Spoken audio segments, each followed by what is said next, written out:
اور کیا تمہیں موسیٰ کے حال کی خبر ملی ہے؟ جب انہوں نے آگ دیکھی تو اپنے گھر والوں سے کہا کہ تم یہاں ٹھہرو، میں نے آگ دیکھی ہے، میں وہاں جاتا ہوں، شاید اس میں سے میں تمہارے پاس انگارہ لاؤں یا آگ کے مقام سے اپنا رستہ معلوم کر سکوں۔ پھر جب وہ وہاں پہنچے تو آواز آئی کہ اے موسیٰ، میں تو تمہارا پروردگار ہوں، تو اپنے جوتے اتار دو، تم یہاں پاک میدان یعنی طویٰ میں ہو، اور میں نے تم کو منتخب کر لیا ہے، تو جو حکم دیا جائے اسے سنو۔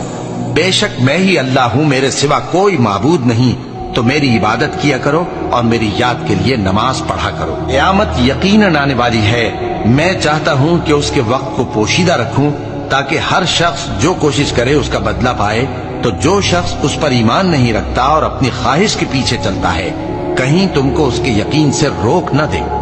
تو اس صورت میں تم ہلاک ہو جاؤ۔ اور اے موسیٰ، یہ تمہارے داہنے ہاتھ میں کیا ہے؟ انہوں نے کہا یہ میری لاٹھی ہے، اس پر میں ٹیک لگاتا ہوں اور اس سے اپنی بکریوں کے لیے پتے جھاڑتا ہوں، اور اس میں میرے اور بھی کئی فائدے ہیں۔ فرمایا کہ موسیٰ اسے زمین پر ڈال دو، تو انہوں نے اس کو ڈال دیا اور وہ یکا یک سانپ بن کر دوڑنے لگا۔ فرمایا کہ اسے پکڑ لو اور ڈرنا مت، ہم اس کو ابھی اس کی پہلی حالت پر لوٹا دیں گے، اور اپنا ہاتھ اپنی بغل میں دبا لو کہ وہ کسی عیب و بیماری کے بغیر سفید چمکتا دمکتا نکلے گا۔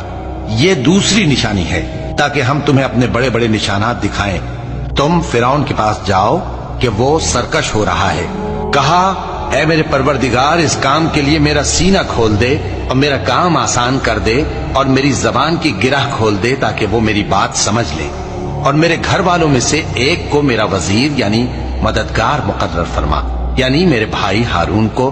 اس سے میری کمر کو مضبوط کر اور اسے میرے کام میں شریک کر، تاکہ ہم تیری بہت سی تسبیح کریں اور تجھے کثرت سے یاد کریں، تو ہم کو ہر حال میں دیکھ رہا ہے۔ فرمایا موسیٰ، تمہاری دعا قبول کی گئی، اور ہم نے تم پر ایک بار اور بھی احسان کیا تھا جب ہم نے تمہاری والدہ کو الہام کیا تھا جو تمہیں بتایا جاتا ہے، وہ یہ تھا کہ اسے یعنی موسیٰ کو صندوق میں رکھو،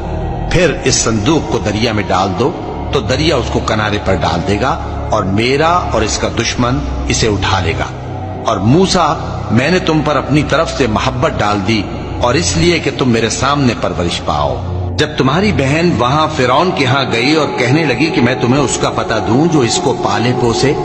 تو اس طریق سے ہم نے تم کو تمہاری ماں کے پاس پہنچا دیا تاکہ ان کی آنکھیں ٹھنڈی ہوں اور وہ رنج نہ کریں۔ اور تم نے ایک شخص کو مار ڈالا تھا تو ہم نے تم کو غم سے نجات دی، اور ہم نے تمہاری کئی بار آزمائش کی